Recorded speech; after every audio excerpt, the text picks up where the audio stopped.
The night air around Edinburgh Castle was heavy, carrying the weight of centuries.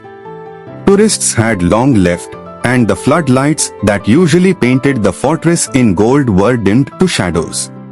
Inside the ancient stone walls, silence ruled, except for the occasional creak of wood or whisper of wind through the high windows. Daniel Foster, a 32-year-old historian from London, had been granted a rare privilege, one full night inside the castle.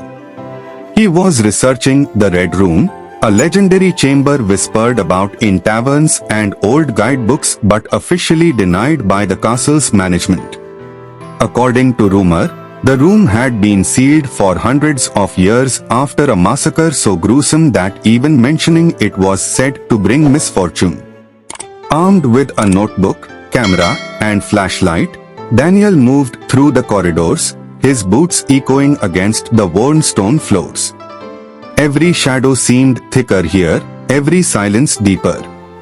He had read stories of a hidden chamber behind the Queen Anne apartments, a place where prisoners had been executed in secret.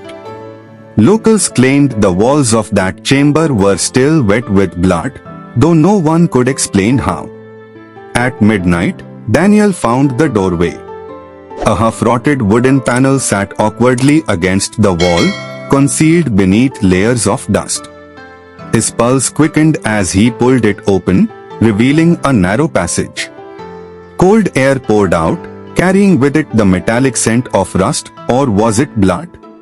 Inside, the passage bent downward, each step colder than the last. Finally, he emerged into the chamber. His flashlight beam cut through the dark, landing on walls stained a deep crimson. The color was uneven, as if it had seeped into the stone itself. The ceiling was low, and in the center of the room stood an iron chair bolted to the floor, its surface blackened and slick. Daniel swallowed hard. He raised his camera, snapping photos, but the flash only made the shadows lurch closer. He thought he heard movement, a faint scuff against the stone. "Hello," he called, his voice trembling. The sound of dripping water answered. But there was no water on the ceiling. Daniel set his recorder on the floor, speaking softly, "Midnight. Entered hidden chamber. Evidence of staining consistent with blood. Strong odor present."